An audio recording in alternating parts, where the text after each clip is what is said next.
आकाशवल्लेपविदूरगोऽहम् आदित्यवद् भास्यविलक्षणोऽहम्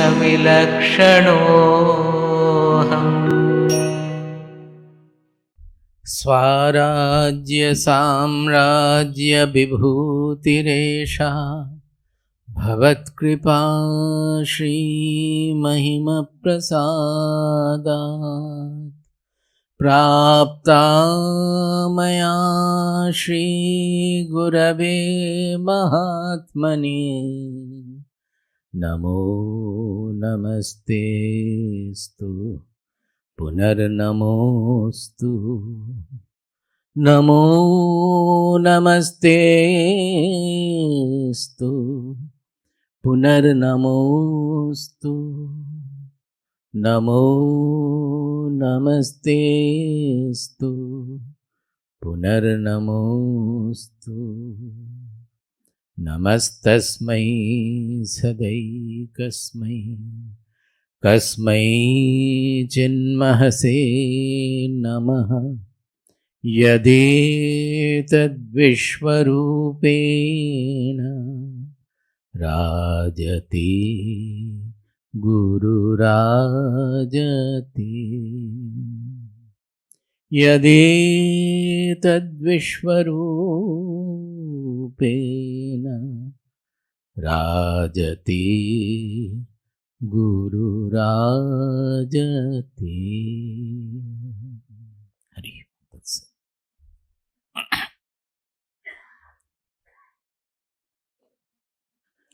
So yesterday we were discussing mainly about the speciality of Upanishadic discovery, then Bhagavad Gita discovery, particularly the presentation of Bhagavad Gita.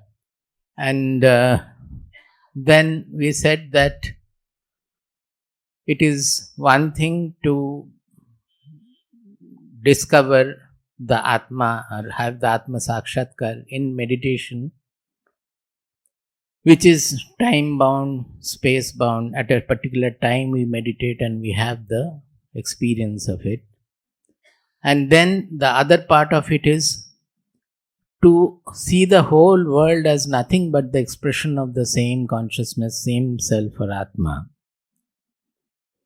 Now that second part depends on the knowledge.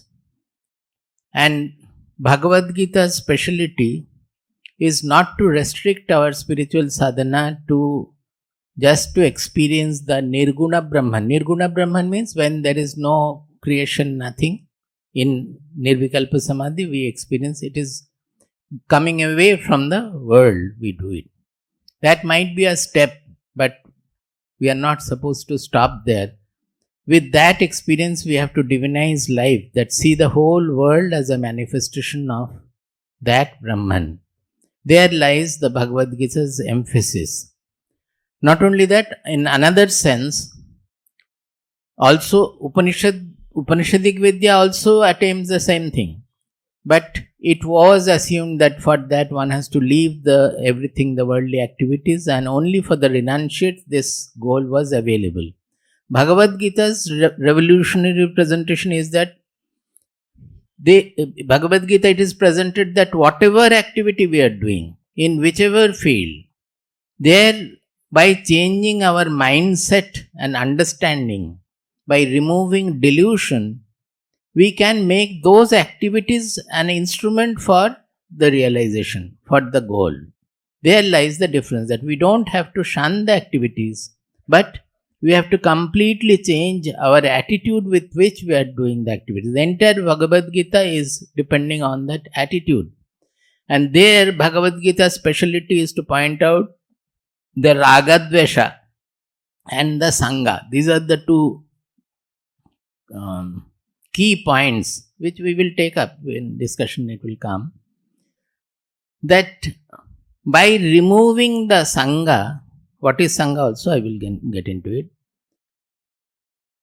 We can remain in the active world, we can remain acting in the same world with our sense organs and everything, but not undergoing any delusion and the corresponding bondage.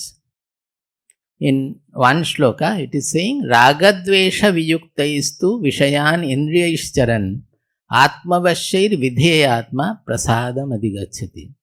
That such a person attains prasada. Prasada means it is a placidity of the mind. It is a state of the mind.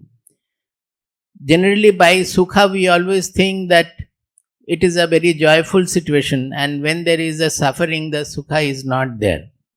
But Bhagavad Gita has used the word sukha for ananda in Upanishads.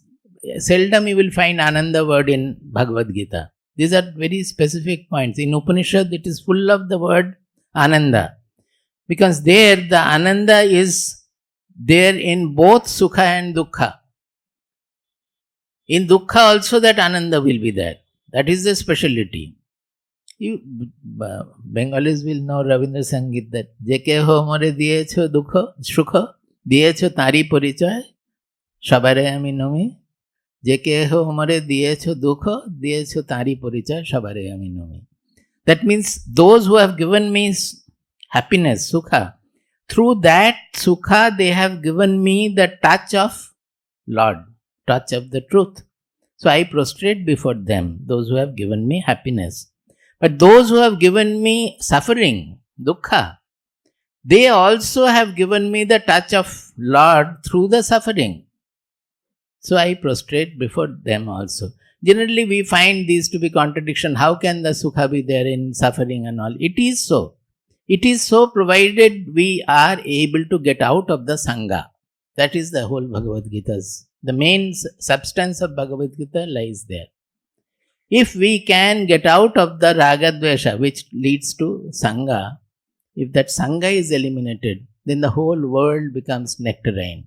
So in this verse he is saying, ragadvesha viyuktaihi tu. One who has got freed of the ragadvesha. What is ragadvesha? Generally we say likes and dislikes. But it is not likes and dislikes. Even a knower, will he not like good people or good disciples? Will he like the disciples should be always quarreling and doing mischief? He will like to have good disciples. So it is not likes and dislikes that way. Always we have difficulty in translation. It is actually clinging to what we like and hating what we dislike. Suppose a disciple is not behaving properly, it is a problem for the ashram or for the guru, but he will not hate the disciple. He will go on trying as far as there is a possibility, try to change him, transform the disciple and make him all right. And he will not hate him. Even if he is not all right, he will accept. That is, there won't be any hatred. He may ask him to go, because if it becomes harmful for the ashram itself, for which the ashram is established or is running, if anybody becomes a cause harmful for the harm for the ashram, which will then it becomes self-defeating. There is no point in having the ashram then. In such a case, he will ask the disciple to go. But that also not out of hatred. That is also out of love and for the benefit of the disciple also. But the seldom disciple understands that and listen to the guru. Even if they go away, they don't listen to the guru in such cases. They go their own way. Whatever it is, ragadvesha viyuktaihi tu vishayan indriyaishcharan. He interacts in the same world with the same sense organs. The world remains the same, nothing changes. He interacts with the same world with the same organs. But there is a great difference. Atmavashay. Atmavashay means he is under the control of his own Atma. What does it mean? Generally we are Vishaya Vash. Vash means under the control. We are slave to the objects and the objective situation. You can think about yourself, anything going wrong outside. Immediately we lose our self-seatedness. We don't want to become angry, but we become angry. So that means, are we not slave to the circumstances? Suppose somebody is abusing, immediately we will return abuse. We are not able to remain self-seated and find out why the person is saying like that. Is there any truth or has anything gone wrong with him? Is he suffering from something? We don't have that self-seatedness. If you are self-seated, then that immediate response of the whatever disliked situation is there, that will not be there. So we are generally slave to the objects and the objective situation around. Do you accept it? हम जगत के दास हैं. सब कुछ जो कुछ हमारे आसपास में है, हम दास बने रहते हैं, हम उनका मास्टर नहीं है. But in this case, what is? He is Atmavash.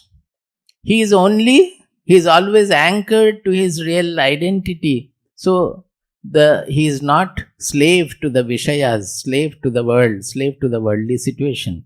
Vidheya Atma. He also follows a certain discipline, but that is from within. From his inmost core, the discipline is given. Whether one should do it or not do it, it is not governed by outside. From his identity with the real self, he is disciplined, he is in harmony with that inner voice, you can say, or the Viveka Buddhi. When we get anchored in the soul, our Buddhi becomes Viveka Buddhi. Otherwise, our Buddhi is Vishaya Buddhi. That is, whatever we want to gain from the objective world, etc., corresponding to the desires of the mind, the Buddhi is employed. The Buddhi tells us how to get it, and if it is not got, how to go about it, everything. So that is called Vishaya Buddhi. When we find the futility of running after the Vishayas, then the Buddhi gets anchored in the soul, and whatever that is called the Viveka Buddhi. Whatever that Buddhi says, that is the real Viveka. We follow that.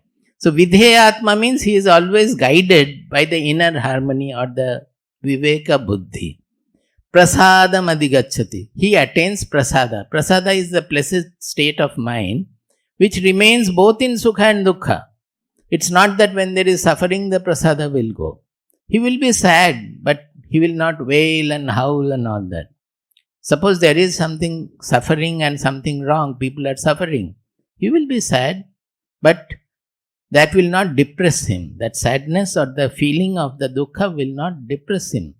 There will be an enjoyment there also. When I say enjoyment, it is a much greater enjoyment than the usual enjoyment we find. In dukkha, if you can remove the sangha, you will find that your heart is becoming vast like the sky. And the enjoyment it gives is much more elevating than what you get in sukha. That everybody can compare. So that is the prasada which remains constant in every field. So Bhagavad Gita, that is how Bhagavad Gita is trying to divinize our all activity, every moment of life. Divinizing life is the main purpose of Bhagavad Gita. But the sadhana, as it is different chapters, different sadhanas have been given. The crux of the sadhana is to remove the sangha. Or in some other case, you can say removing the lepana of the buddhi. Buddhir yasya na lipyate. Yasya nahankrito bhavo. Buddhir yasya na lipyate. That means there is a lepana of the buddhi. That means the buddhi remains covered by the ignorance. When the buddhi gets enlightened, then the ahankara also will not be able to overwhelm him. Now, we discussed in this, I was just summarizing. Now, in the previous chapter, which is supposed to be the first chapter of the Jnana Kanda, he has discussed the Kshetra, Kshetrajna Vibhaga Yoga. The 13th chapter is called Kshetra, Kshetrajna Vibhaga Yoga. I have taken it here. The CD is also available for the 13th chapter.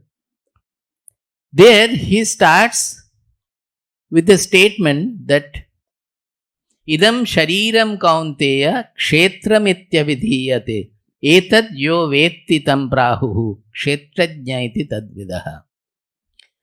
He says that this body is called Kshetra, and the one who knows this body is called Kshetrajna. So we know that what is Kshetra, Kshetrajna? That I is a seer of the body, knower of the body, because the body is changing from birth to death. It is undergoing all the changes. I am knowing the change. So even the I, we are associated with the egoistic I, our identity. That is, according to this, that is the Kshetrajna, and body is the Kshetra. So there is no difficulty for that. A Bhagavad Gita need not be studied at all. We know it.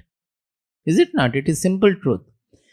But immediately the next verse, he defines further. Kshetrajnam chapi mam viddhi sarva kshetreshu bharata. Kshetra kshetrajnayo jnanam yatta jnanam matam mamaha. The jnana which can differentiate between Kshetra and Kshetrajna, that jnana is the real jnana. So according to the first verse, we have already become jnani, because we know that Kshetra is the body and I am the seer of the body. No, the correction is given in this first line of the next verse. That is, Kshetrajnam chapi mam viddhi sarva kshetreshu bharata. That is, know that the Kshetrajna is the seer of all the Kshetras. My I, small I, knows only my body. But this Kshetrajna is not limited by the body-mind personality. It is not fragmented by the body-mind personality. It is something transcendental in which all the bodies, all the entire objectitude is existing. So naturally there comes the difficulty. We don't know that Kshetrajna. We know that the first Kshetrajna, but we don't know this Kshetrajna. So the knowledge is necessary. This knowledge has to be pursued. And until we know this Kshetrajna, this knowledge of this 13th chapter is not completed. Is it clear? So the speciality of the 13th chapter is, immediately he goes on enumerating 20 qualities. Amanitvam, adammitvam, all these things, 20 qualities. And then says, Etad jnanam iti proktam, ajnanam yadatonyatha. This is a very special statement of 13th chapter. That is the assembly of the 20 qualities. He says that is called jnana. And anything else is ajnana. So, in the previous verse, he has said that the jnana is the knowing this Kshetrajna, who is the seer of all the bodies. And here he is saying the knowledge is a conglomeration of 20 qualities. You have to integrate the two, because both are the definition of knowledge. Do you get my point? In this he has said, Kshetra kshetrajnayo jnanam yatta jnanam matam mama. And after enumerating the 20 qualities in verse number 12, in 13th chapter, 12th verse, he says, Etat jnanam iti proktam ajnanam yadatonyatha. Before that, etat means the enumeration of the 20 qualities. That means when we are able to identify ourselves with that Kshetrajna, who is the seer of everything, then automatically these qualities will come to us. It has to be, otherwise Bhagavad Gita is wrong.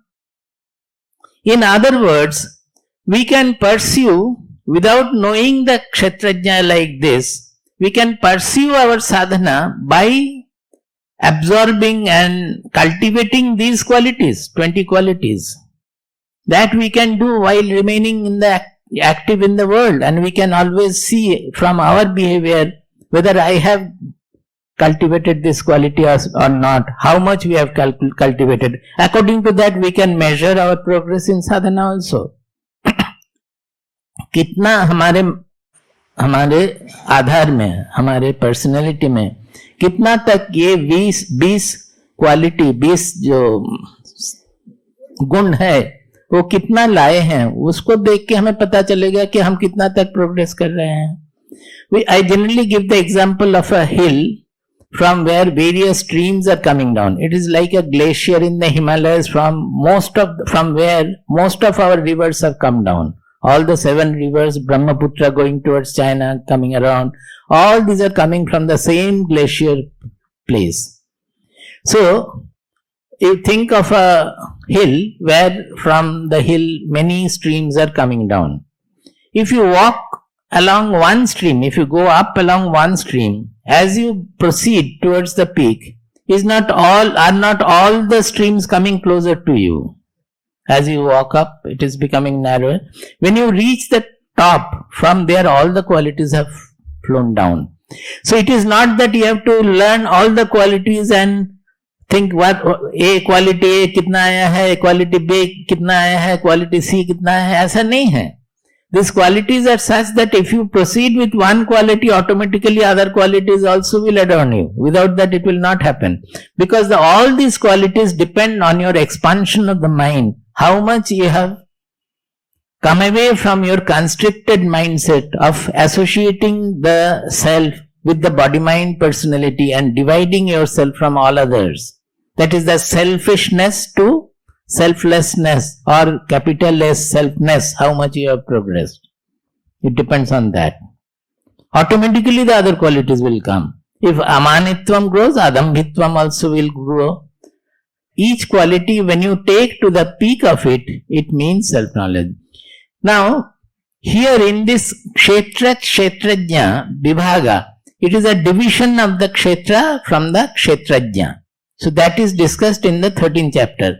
Now, yesterday I took the first verse and I said that he is saying Jnanam Uttamam, Paramam Uttamam Jnanam, Jnananam Paramam Uttamam Jnanam Pravakshyami. He said that I am going to tell you the highest, the supreme and the best of all jnanas. Why? Because in 13th chapter also he has divided that Kshetrajna is different from the Kshetra. Now in this chapter it will be Kshetra, Kshetrajna Samyoga. It is not Vyoga, it is Samyoga. How? Because he will explain how the Kshetra is nothing different from the Kshetrajna. Kshetra itself also is an appearance in Kshetrajna. And how we lose the Kshetrajna dimension by developing Sangha to the small things. If we can remove the Sangha from the small things, our gains and losses, then that Kshetrajna dimension will become radiant in the Kshetra. So the whole world will shine with the divinity. So it is actually the Kshetra, Kshetrajna Samyoga. Samyoga Yoga again we need not say. Samyoga Yoga actually. Vyoga Yoga, here it is Samyoga Yoga. Vibhaga Yoga, here it is Samyoga Yoga. So, this is what the chapter is going to deal with. Yesterday I just started discussing, the first verse was discussed. Before that, in the end of the 13th chapter, he has given us some hint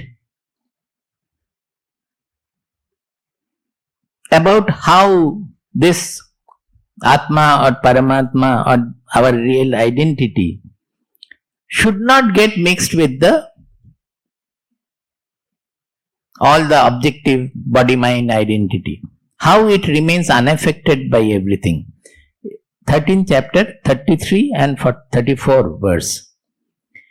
Yatha sarvagatam saukshmyat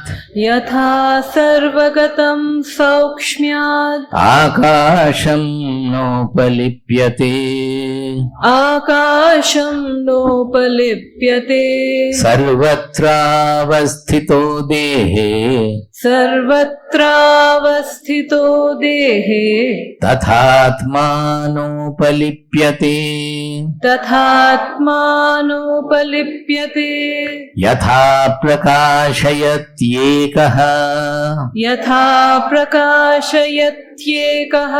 kritsnam lokamimam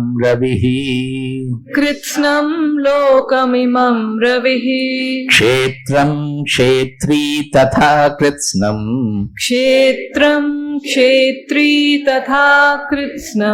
prakashayati bharata. He said two examples he has taken. One is the example of the space. Yatha sarvagatam akasham saukshmyad na upalipyate sarvatravasthito dehe tatha atma no upalipyate. As the sky which is pervading everything, the space which is going everywhere, pervading everything. but it is never getting tainted by anything happening in the objects which is held by the space.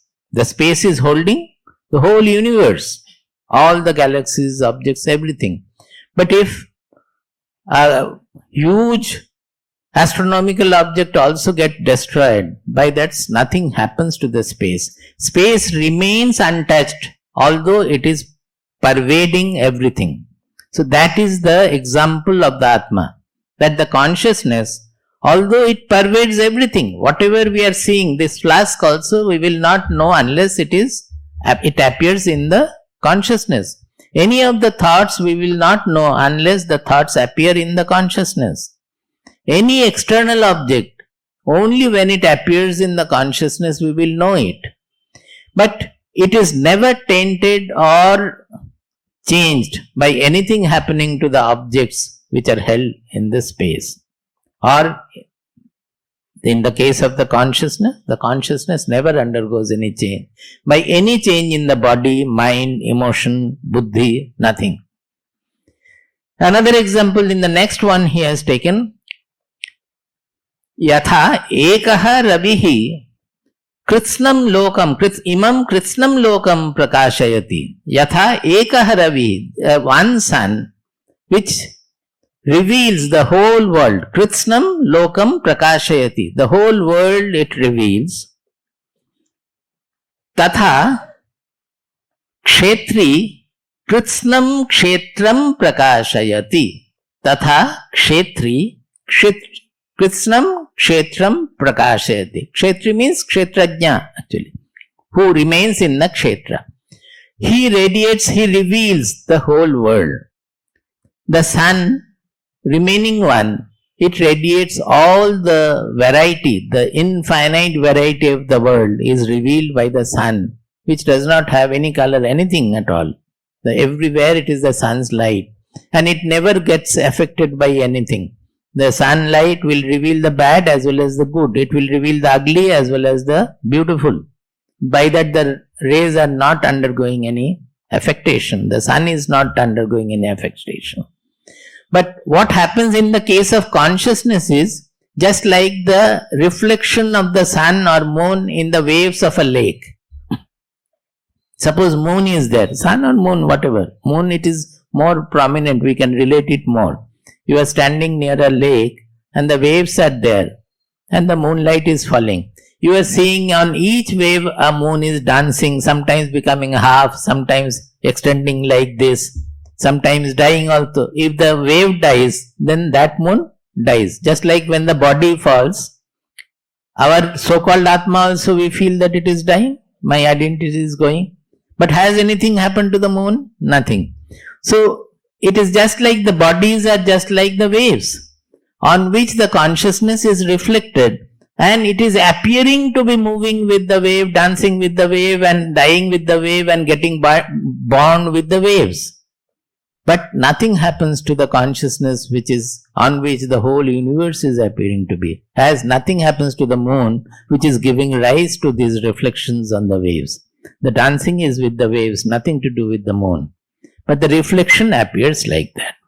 That is how we also feel that I am dukhi, I am sukhi, I am angry, I am peaceful. This I is the reflection. The nature of the waves are, we are superposing on that I.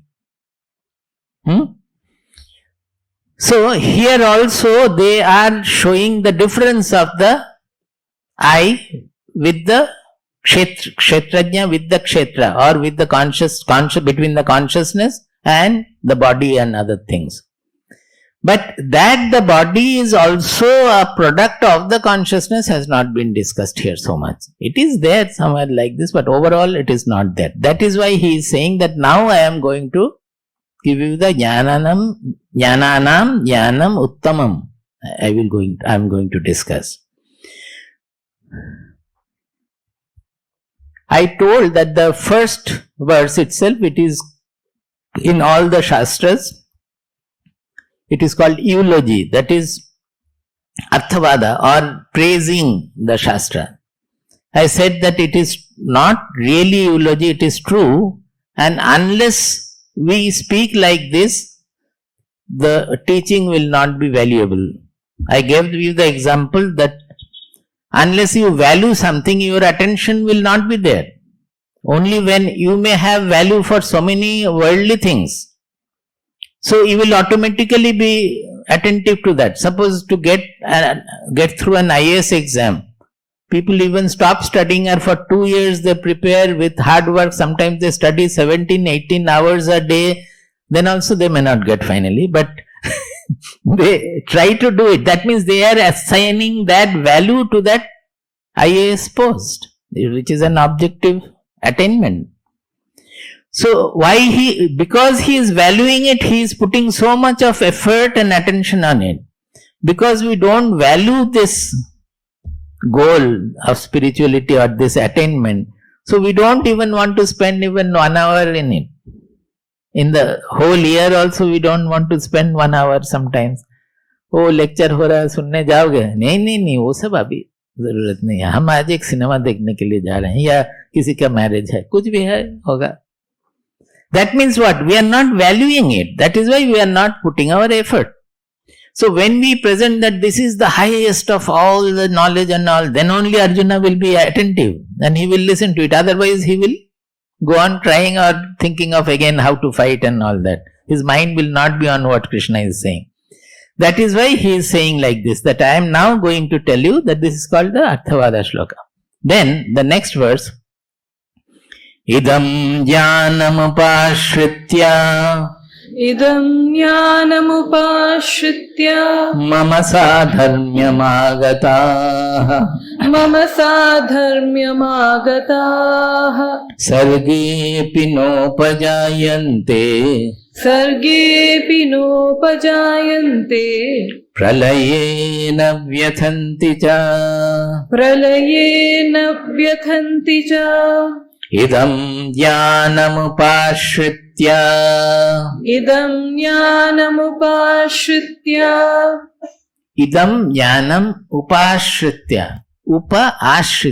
आश्रित्य means आश्रय लेकर. ये हमें बहुत अच्छी तरह समझना चाहिए. व्हाट इज दिस आश्रया? आश्रया means refuge. That is we have to take refuge in this knowledge. He is going to present the knowledge, the highest knowledge, the supreme knowledge. Now it is presented, you listen to it and you forget it. That will not do. We have to take refuge in this knowledge. Refuge means what? If anything happens, anything we want, or the greatest calamity also comes, I will not run to the astrologer, I will not run to the prime minister or the president, or something to be done we will do. That is different. But we will not depend on anything else than this knowledge. That is our ashraya, our refuge has to be in this knowledge. Idam jnanam upashritya. When we completely take refuge in this knowledge, that is abhyabhichari bhakti. That means completely dedicated to this knowledge. That is the ashraya bodha. When we use the word surrender also, it is the same thing, surrendering to the knowledge here. Now, how do we know that we have surrendered or we have taken the ashraya? We will have that feeling of refuge. That ashraya bodha will be felt in our mind. That we will not run helter-skelter anything. Always we will be stable in the knowledge, thinking that nothing else I need. Whatever happens, I am ready to accept it. That kind of an ashraya bodha, like as if I am sitting on the lap of my mother, as a baby I am sitting on the lap of my mother. Like that, we will take the refuge, total refuge in the knowledge. If we do that and we don't look for anything else, then what happens? Mama sadharmyamagataha. Krishna says it repeatedly in different words. They become like me. Sadharmyam means whatever the qualities I have, Krishna says, he will also have it. How? Because Krishna is a person who has identified with this universal identity, the real self. Krishna is a person who is a knower. That means he does not identify himself with the body-mind limited personality. While functioning as the body-mind Krishna also, he has his identity with the universal self. So mama sadharmyam means one who takes refuge in this knowledge, he will also identify with the real identity, the universal self. They come to sometimes he will say they enter me, sometimes he will say they become like me. All these means, what is it? Krishna is not available now. But here Krishna represents a knower, an acharya who has realized the truth. So anywhere when he is saying mama, mama, mama, it means that anybody who identifies with that ultimate truth will become like Krishna. May not be an activity and all, but he will have the same dimension. So what happens by mama sadharmyamagataha, by becoming like me, what happens to him? Sargepi nopajayante pralayena vyatanticha. This is sarga, this is not swarga. Swarga means heaven. Sarga means srishti, creation. Swarga when it is meaning the heaven. And sarga means srishti. Idam jnanam upashritya. ठीक है. मम साधर्म्यमागताः सर्गेऽपि नोपजायन्ते प्रलयेन व्यथन्ति च. He will not be born with the creation and he will not have any problem during dissolution also. That means he will neither get born nor get destructed. Now what does it mean? What is this? That when there is creation he will not be born and when there is destruction he will not be destroyed. What is it aiming at? The whole objectude we perceive, everything is created, is it not? Created means there is a change involved. Always it is undergoing a change. Without that, no creation can take place. Without change, without energy, without activity, nothing can be created. So the entire objective creation means there is a change and it starts from birth, goes on changing, finally ends in death. That is the change. So truly speaking, it means they are all under causality. They are all changeful. Every time they are bound by the causality. It is undergoing change. So anything in Srishti is not permanent. That means it is not immortal. Nothing is immortal and nothing is beyond causality, beyond the causal chain. So one who attains this goal, his body, mind, personality, everything will be under causality because they are product of nature. But he will remain a witness to this. Of all these changes, he will remain unchanging, imperishable. That is why we say immortality. Immortality means that he goes beyond the causal chain. That means sukha, dukkha, all these are causal changes. Something happened, we are becoming depressed. Something happens, we are becoming happy or elated. These changes are all causally bound.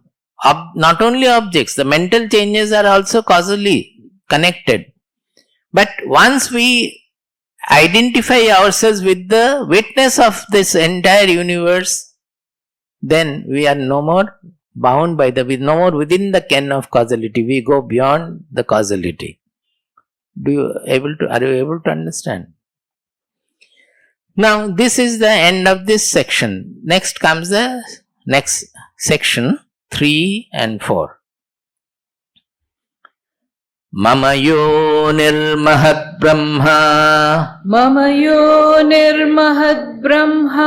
tasmin garbham dadhamyaham sambhavah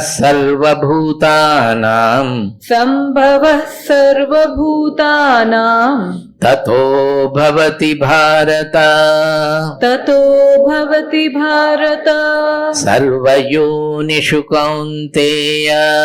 Sarvayonishu kaunteya. Murtaya sambhavanti yaha. Murtayah sambhavanti yaha. Tasam brahma mahat yonihi. Tasam brahma mahad yonihi. Aham bija pradah pita. Aham bija pradah pita. Now here he is trying to introduce this Kshetra Kshetrajna Divya Samyoga. I said Samyoga, I am now adding it to Divya Samyoga. He is taking the model of creation. Now you will find in Bhagavad Gita itself, the creation is described in different manners. And this Prakriti Purusha, in different philosophies, they are explained differently. Because they are all models. In each philosophy, the model will be a little different. Say Sankhya Yoga, Sankhya, not the Sankhya Yoga of Bhagavad Gita, the Kapila Sankhya. Their Prakriti and Purusha are different. That is, Purusha is the conscious Godhead and Prakriti is the material nature. And Purusha is playing with the material nature. So that where from the Prakriti has come, that question will be there. That will not be answered. Similarly, there are various other ways of looking at it also. Each model will look at it. But in Vedanta, they try to give a model where the question of where from it has come, that why is also dealt with by saying that one has to transcend that causality. The ultimate truth cannot be within the ken of causality. This we should understand. Even if I explain it logically, it will not mean to you because you will not be able to take that logical deduction with the importance it demands. That is, the complete certitude will not come. It will come provided you think and think and think and spend time on it, ruminate on it. Then you will develop a certitude about it. That is, suppose when I say, I have said so many times, I will repeat, that this defect of the causal analysis is that causality comes from, right from birth, we are seeing that everything is causal. That unless I extend my hand, I won't get the apple. Unless I cry, mother will not give me the milk or anything. Unless I walk or drive towards the CIRD, I will not reach. Everything is causally bound. Some causal chain is visible and perceptible to us. There are subtler causality which are not immediately visible to us. So for that, our Puranas and religion, they create lot of models so that although we do not find those causal chain, we blindly follow. Like that our karma etc. are there. That is, somebody has died, we do some rituals for the death ceremony etc. They are based on some subtle mental, emotional, psychological causality. The rishis have instituted these rituals and the ceremonies to deal with our mind. Because we are not conscious about the mind, how the causality it follows. That whatever the mind thought or did something in the past, it will haunt the mind. And we have to do something else to treat the mind so that it is freed of the bondage. Suppose I have misbehaved with a person and the person dies. Now that misbehavior goes on haunting my mind. I will not be able to get rid of it. So they will suggest something that do good for his family or something for him or whatever he liked you do. By that what is happening? They are instituting another activity which will have an effect on our psychology and my mind will be freed of the hangover. Whatever was that bondage which was created by my earlier action. So they, to make our faith active there, they will bring in Punarjanma, past Janma, future Janma, then Papa, Punya, heaven, hell, everything. It is only to treat the subtle causal chain which our psychology, emotion, etc. follow. I have discussed about it in great detail earlier also, but in gist, this is the reason. Now, if the problem with causality is, suppose we find out that, suppose we are looking for how did A come, so we find B as its cause. Naturally, the same link, the question will be then how did B come? So we will find C as the cause of it. We will again ask then how did C come? Oh, D as the cause of it. Like that, if you go to any extent up to Z or even beyond, the question will not stop. We will ask how did Z come to be? So if you consider God is the creator of the world, we will ask then who created God? How did he come to be? This is a flaw in the causal logic, in causality itself.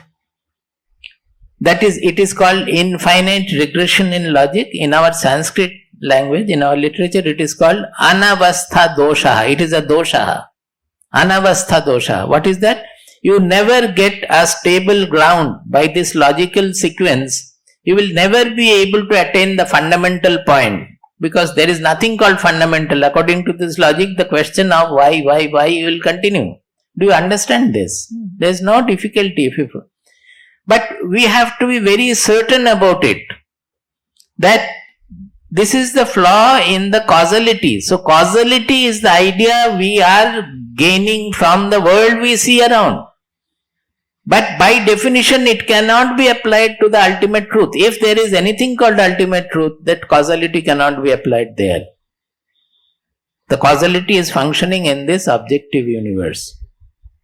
Suppose if any other object you find as the cause of this objective universe, that object is also within the universe. How do you say that it is outside? Then also it is included. What has caused that? If it is Big Bang, how did it happen? Big Bang, the further cause will be there. So causality, time and causality and time are inseparably linked, because whatever is preceding in time we call cause, and whatever is following in time we call it effect. Is it not? So this time and causality by themselves, it is a cyclic movement taking place around in the objective world. We cannot attain the absolute by that. We have to transcend the causality to reach the absolute. Now, here we have our consciousness, which is the seer of the entire world. It is not the body-mind limited consciousness, but which we find as in which the whole universe appears to be. So, which is not an object that it will undergo the causality. It is the subject. It can never be known as, oh, I have known this is Atma, this is the consciousness. No. Atma can only be known as the amness, as our own identity, as the amness. If Atma could be known, say, oh, today I have discovered Atma, it is this. Then that which revealed the Atma is the real Atma, not the revealed. The revealer of the Atma will be the real Atma. Do you get it? It can never be known as something different from me. Rather than object, I will say it can never be known as anything different from me. When anything, all different things are completely vanished, then the Atma reveals itself. So there cannot be any objectitude, any causality there at all. It is transcending causality. But in giving the model, we have to take to causality, because otherwise people will not be able to understand. Finally, understanding a certain thing, at the end you transcend that. So in all these models of Purusha and Prakriti, some sort of causality will be there. How did the universe come? So they are giving a model. Actually, the universe is just, it appears to be. It is not a parinama srishti, means that there was no material available from which the universe has been made. Then that material would have been the universe. Dream, often we say dream, because dream is a very close example to understand it. In dream, what happens? That suddenly a new world appears in your consciousness. You don't have to make anything. A huge world with all kinds of spacecraft and train and whatever you want, palace, and how many, if you want many wives, that also will be there. Everything, it is appearing. You cannot even say that, suppose in dream your mother has come. You cannot say that I thought about mother. In the dream, the mother's thought came first and then I saw mother. Or mother came first or then I thought about mother. No. The thought and the projection of the world is together. Is it not? The moment it is projected, it is projected. Huge. I was telling that often in my dream I see beautiful, huge spacecrafts.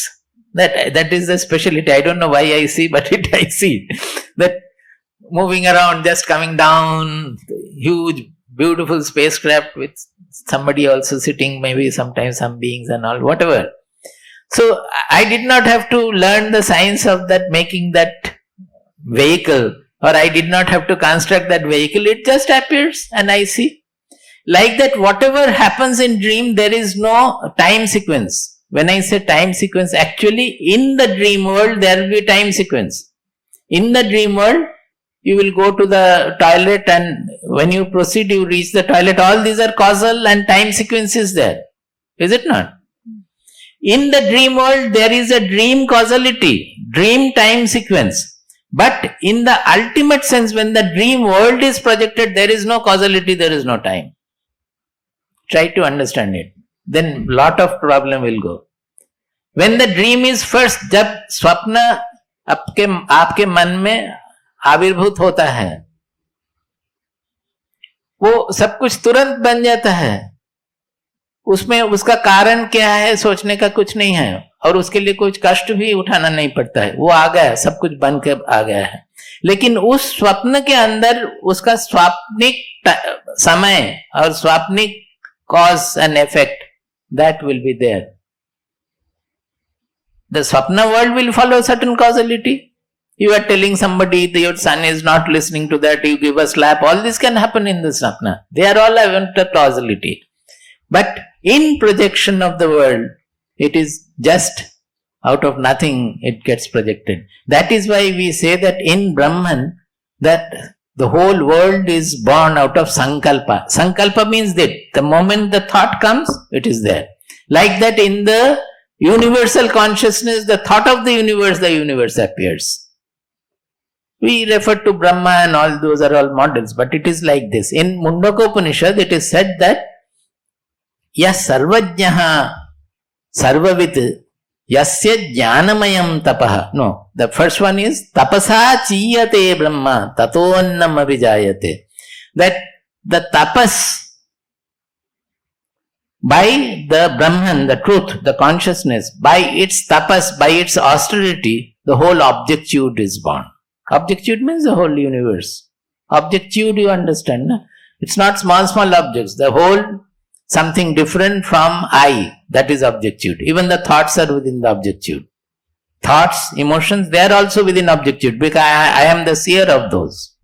So other than I, everything is in the objectude. So tato annam, annam means food, but the food is, the whole objectude is food for the subject. Is it not? We are seeing the whole objectude. I am the seer, I am the khadaka, I am the eater, and the whole objectude is my food. In that subtle, so we have to make our buddhi subtle to understand these allegories. So then in the next one he says that what kind of tapas Brahman will do, because it did not have any hand food that it will stand on one leg, or it did not have any hunger that it will go on fasting for 24 days, nothing like that. So what is the tapas? He says, Yas sarvajnaha sarvavit yasya jnanamayam tapaha. His tapas is knowledge. Jnanamayam tapaha. So it is because of that. Knowledge means it is a knowledge is a vibration in the consciousness. Vibration I am saying. It is just a appearance in the consciousness. And that knowledge appears as the whole world. So in the fundamental level, when we are thinking of the creation of the world, we have to go transcend causality, time, and go to the transcendental level of, it is called Vivatta Srishti. It is not Parinama Srishti. Parinama Srishti means whenever anything is produced, it is a material change. The cause undergoes a change and the effect is born. Is it not so? Suppose the sun is radiating as it radiates, every moment the sun is undergoing a change. The hydrogen content is getting converted into helium. By radiation, the hydrogen becomes helium. So every moment the sun is becoming more helium than as it was earlier. Helium content is increasing. So the cause is undergoing a change. If we burn the book, ash will be born and the book will die. So the cause will always undergo a change to produce an effect. But in this case, in the production of the world, appearance of the world, there is no parinama srishti, that a cause is producing an effect. The cause will undergo a change. But it is not a causal srishti at all. It just appears. The consciousness does not undergo any change at all. That you can see in you. That whatever dream you see or whatever throughout life, whatever thoughts you have seen, how many dukkhas, how many sukhas you have undergone, the consciousness has not undergone any change at all. Is it not? Otherwise it will not be able to. How many millions of thoughts it is producing? Some are retained by the brain, memory and all, but the consciousness, by producing millions and trillions of thoughts, nothing happens to it at all. It just appears there. No material causality is involved. No srishti is there. So when there is no parinama srishti, no material creation, material causality involved, that is why we don't call it a cause also. We call it a substratum of the whole universe, to say something. It's not a causality chain. It goes beyond causality, transcending causality. That is why this Brihadaranyaka Shanti mantra is there. Purnamadah Purnamidam Purnat Purnamudachyate. I have explained these things last year. The same things I have explained. Now I remember. That Purnamadah, that this is full. And whatever has appeared, this is full means this world, the appearance, the universe is full. The objectude is full. And now Adaha means the consciousness, the Atma or the Brahman is full. And the Karya Brahma, which appears as the world, that is also full. When you take the fullness from the full remains. This is the shloka. Purnam means, actually it is not a material Purnam, that you have a glass and you fill with the material, it becomes Purna. Purna means where there cannot be any division at all. There cannot be any limitation at all. In this consciousness, it is Purna means you cannot have any division anywhere. You cannot say that this is the consciousness. No. It is not an object. And the material object which is appearing in this consciousness, it is also Purna means it is infinite. You cannot find an end of it. But by producing the material universe, nothing has happened to the consciousness. It remains as Purna as it was. This is the meaning. So we should, how will you relate? You relate it to our own consciousness. That by undergoing any amount of suffering, I am not going to become small or I am not going to become depleted.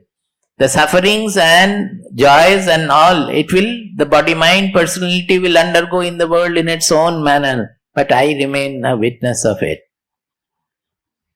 Not affected, not tainted by anything at all. So more and more we meditate on this Purnata, means not objective Purnata, but this kind of a transcendental Purnata. Our mind will take to this transcendental dimension.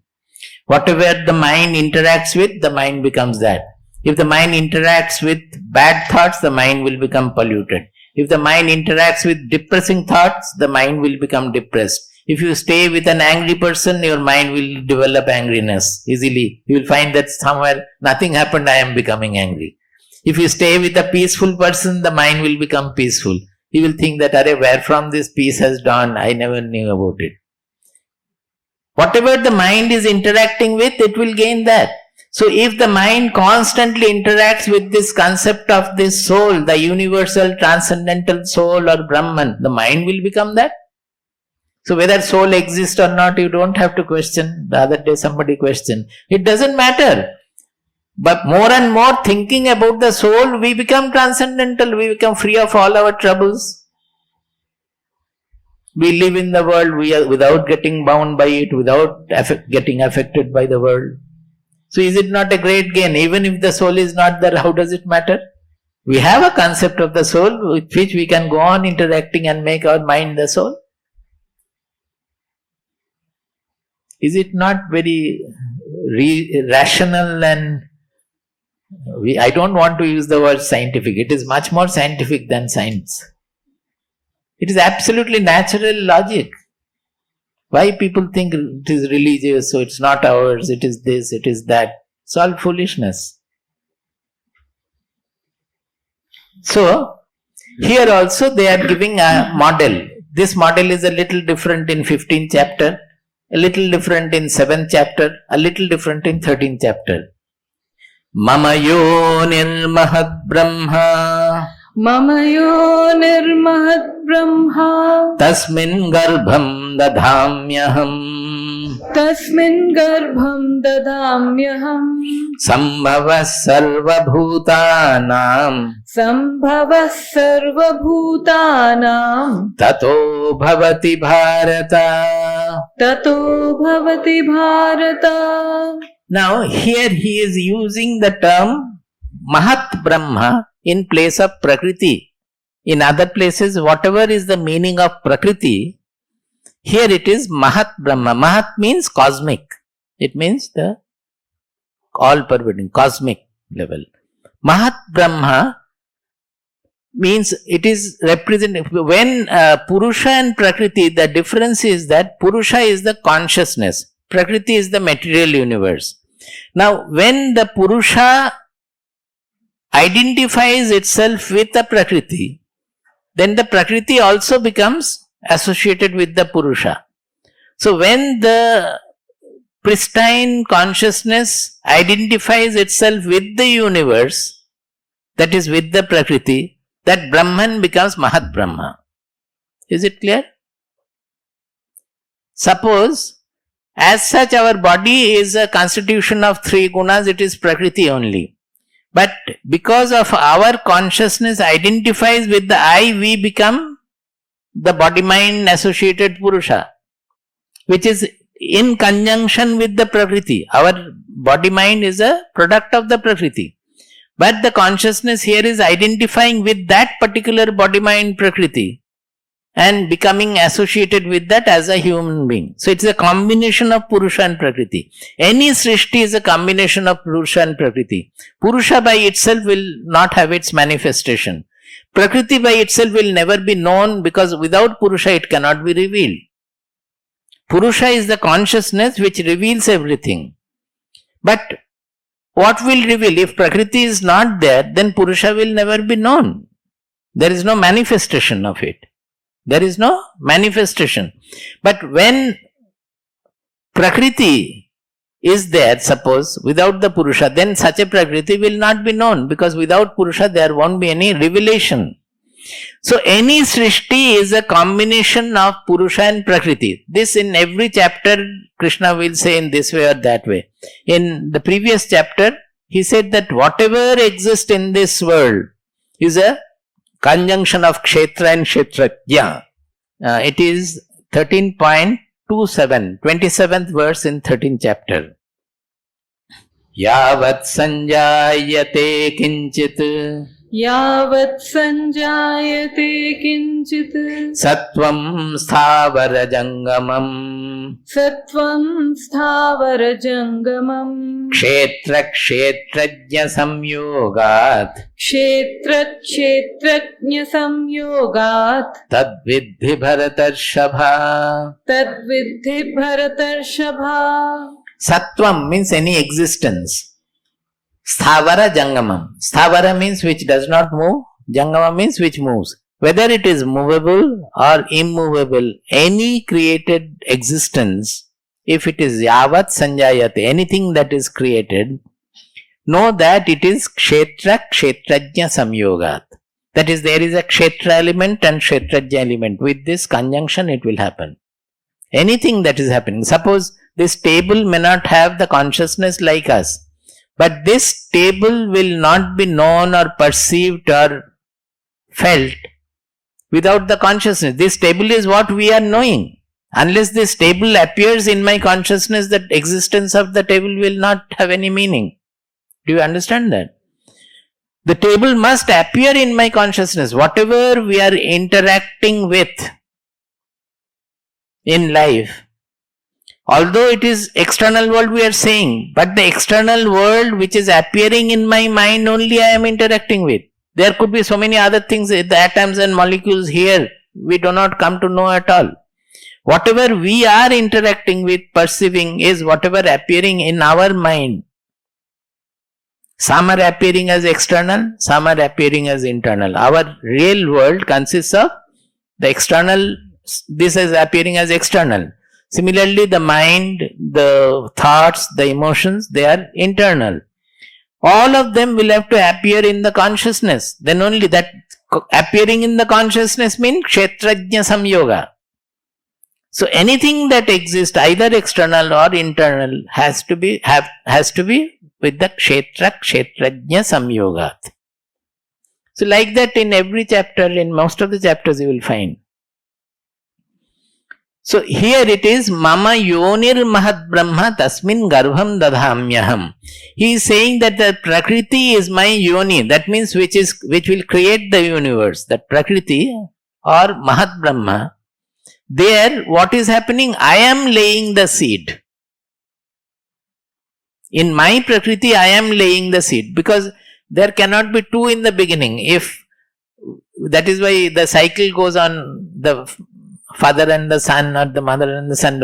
Initially, the singular monocell might have got divided into two to create the male and female. So here also it is that the monocellular Brahman is becoming the Pita as well as the Mata. That Prakriti is its own. Why? Because that Prakriti is an appearance in the Brahman itself by his own sankalpa. Yasya jnanamayam tapaha, by his knowledge. So Mahat Brahma is the Prakriti in which the whole universe is appearing to be. How? Because I am laying my seed there. Mama Yonir Mahat Brahma Tasmin Garbham Dadhamyam. I am making it pregnant to produce the universe. Samma Sarva Bhutanam Tato Bhavati Bharata. From that, this entire objectude is appearing. All the objects and everything is appearing to be. So there is nothing, here the important point is there is nothing other than the Brahman involved. That is the important in this model. Model is model, but what we have to gain from there? That we are also Brahman. We should not feel depressed. We should not feel small. That our real identity is the transcendental universal Brahman. And from that only we are originated. We are only existing in that. Without that there cannot be any existence. So it is to identify the whole objectude with Brahman, to impregnate the whole objectude with Brahman, that they have taken this model. That is why we have said that Kshetra, Kshetrajna, Divya Samyoga. Divya Samyoga, it is a divine Samyoga of the Kshetra and Kshetrajna, by which all of us are born. So should we feel depressed? Should we feel small about it? It is reminding our divine identity. Sarva yonishu kaunteya murtaya sambhavanti yaha. There are so many kinds of yoni, that manushya yoni, pashu yoni, all kinds of, wherever there is a source. There can be material sources also, not necessarily pranis. All the sources from which various murtis, that means formed items, are born. Murti means forms. So whatever be the yoni from which whatever forms are coming out, sarva yonishu kaunteya murtayah sambhavantiyaha tasam brahma mahad yonihi aham bija pradah pita. This is all the mahat yoni of the Brahman. That means the entire world is nothing but the Brahma yoni, and I am the Pita who has impregnated that mahat yoni. So is there anything other than me in the whole world? So are we also not that? Are you able to relate it? Otherwise it will remain a model. It has to be related with our own sadhana, our own life. And this is why they are saying. And it is true also. It is a model, but it is true.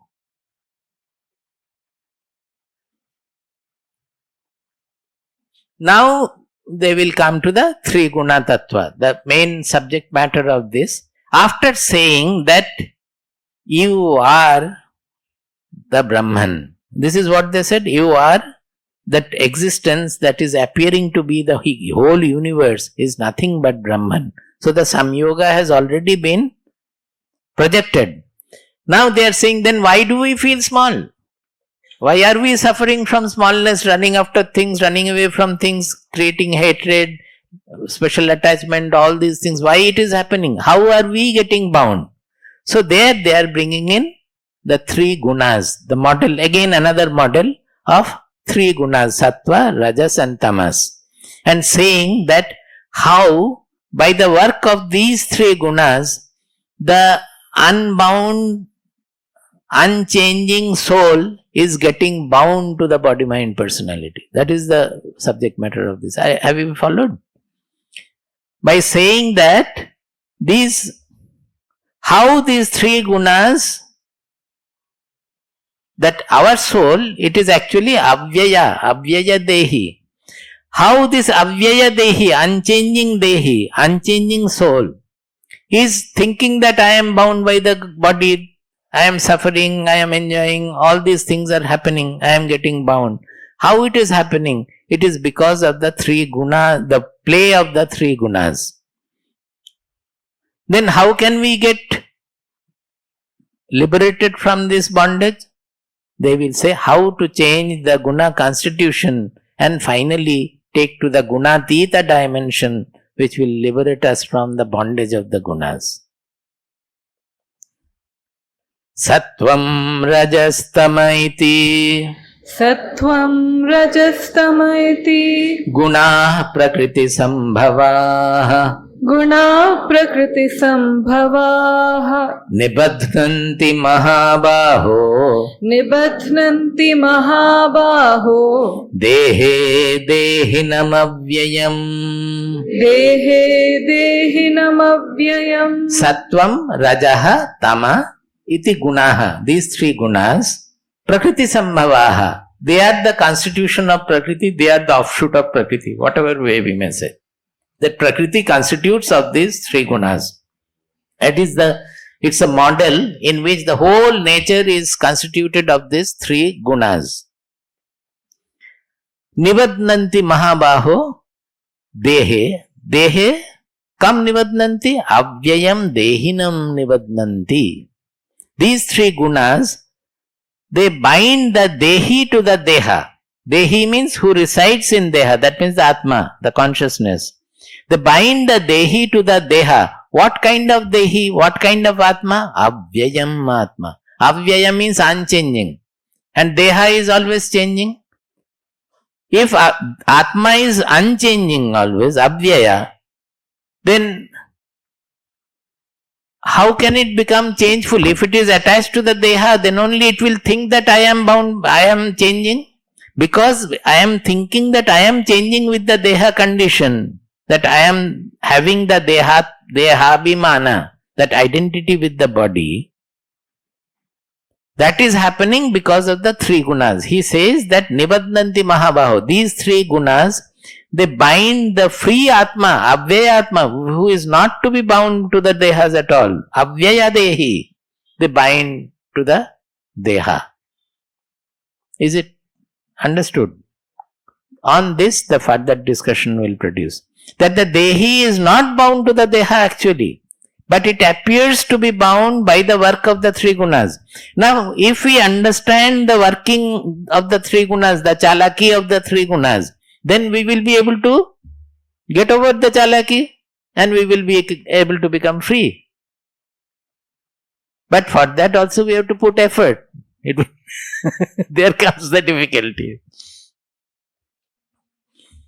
Prabuddham vimuktam vikaradihinam prasannam sada nitya bodhaswarupam param nishchalam nirgunam salvarupam bhajeham sadanusmarami pranomi. प्रबुद्धं विमुक्तं विकारादिहीनं प्रसन्नं सदा नित्यबोधस्वरूपं परं निश्चलं निर्गुणं सर्वरूपं भजेऽहं सदानुस्मरामि प्रणौमि. हरि.